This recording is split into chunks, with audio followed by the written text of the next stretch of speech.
নিশ্চয়কৈ আইচেংফা প্ৰথম কথা হৈছে যে জুবিন গাৰ্গৰ যি মৃত্যু অৰ্থাৎ ৰাজ্যবাসীয়ে যি এটা টেগ দিছিল যে hashtag justice for Zubeen Garg সেই যিটো জাষ্টিছ ন্যায় যিটো বিচাৰিছিলে সেই ন্যায় প্ৰক্ৰিয়াৰ আজিৰ পৰা আৰম্ভণি অৰ্থাৎ প্ৰকৃত যি শুনানি প্ৰক্ৰিয়া অৰ্থাৎ বিচাৰ প্ৰক্ৰিয়া আজিৰ পৰা সত্ৰ ন্যায়াধীশ আদালতত চলিব আৰু যিহেতু উল্লেখ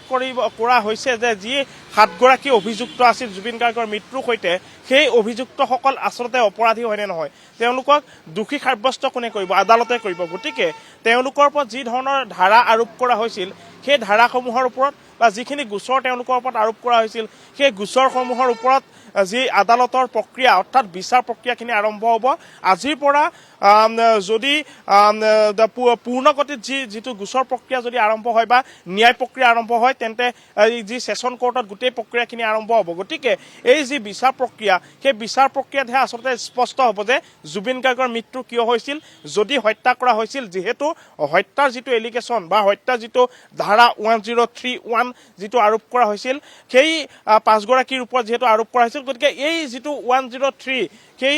ধাৰাটোৰ ওপৰত আচলতে জুবিন গাৰ্গৰ মৃত্যুৰ সৈতে সম্পৰ্ক আছে নাই এই গোটেই বিষয়খিনি কিবা গোটেই আচলতে বিষয়টো কিন্তু স্পষ্ট কৰিব আদালতেহে কিয়নো যিটো তদন্তকাৰী দল গঠন কৰি দিয়া হৈছিল 9জনীয়া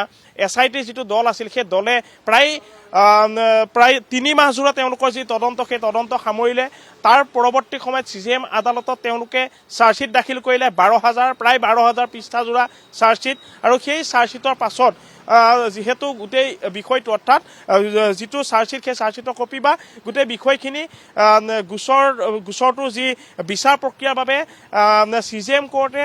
প্ৰেৰণ কৰিলে বিষয়টো সত্ৰ ন্যায়াধীশ আদালতলৈ গতিকে সত্ৰ ন্যায়াধীশ আদালতত আজিৰ পৰা যিটো বিচাৰ প্ৰক্ৰিয়া সেই বিচাৰ প্ৰক্ৰিয়াটো চলিব আৰু সেই বিচাৰ প্ৰক্ৰিয়াহে আচলতে স্পষ্ট কৰিব যে জুবিন গাৰ্গৰ মৃত্যু কিয় হৈছিল অসমবাসীৰ আবেগ বা অসমবাসীয়ে বিচাৰি থকা যি জাষ্টিছ সেই জাষ্টিছৰ আচলতে মূল অৰ্থটো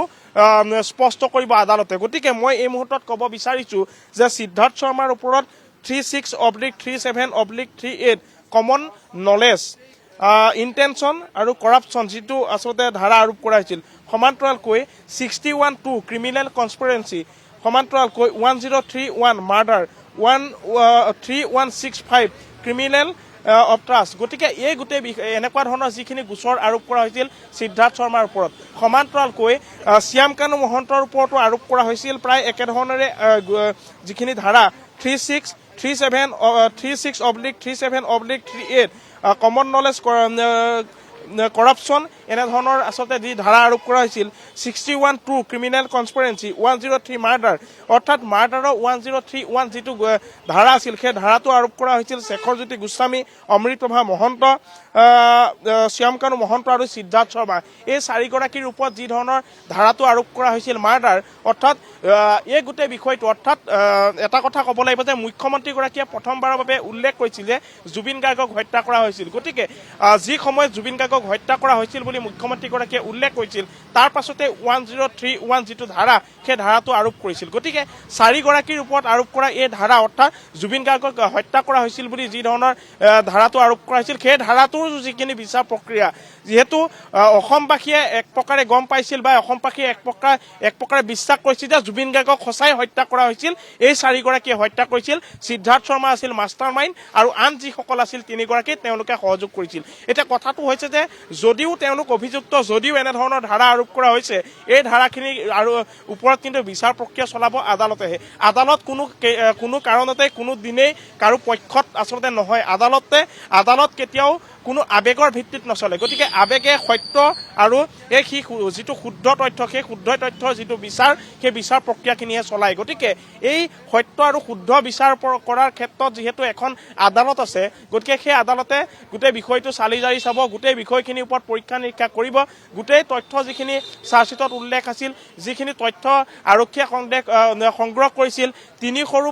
অধিক যিসকলৰ ভাষ্য গ্ৰহণ কৰিছিল SITয়ে সেই ভাষ্যৰ যিখিনি প্ৰতিলিপি আছিল সেই প্ৰতিলিপিখিনি যিহেতু আদালতত তেওঁলোকে দাখিল কৰিছিল সেই যিখিনি প্ৰতিলিপি আছিল সেই প্ৰতিলিপিখিনিৰ ওপৰতো এই আদালতত যি বিচাৰ প্ৰক্ৰিয়া সেই বিচাৰ প্ৰক্ৰিয়াত কিন্তু এই গোটেই বিষয়খিনি আহিব আৰু আদালতে যদি বিচাৰে যে যি সময়ত ইহঁতত উপস্থিত আছিল যিসকল প্ৰবাসী অসমীয়া যদি প্ৰয়োজন সাপেক্ষে তেওঁলোকক আহি পুনৰ আদালতত হাজিৰ কৰাব লাগে তেন্তে আদালতে তেওঁলোকৰ যিখিনি প্ৰক্ৰিয়া আছে সেই প্ৰক্ৰিয়াৰ মাধ্যমে হয়তো তেওঁলোকক আনিবলগীয়া হ'ব পাৰে। গতিকে আপোনাক এই মুহূৰ্তত ধন্যবাদ জ্ঞাপন কৰিছো আপুনি সবিশেষ জনোৱাৰ বাবে।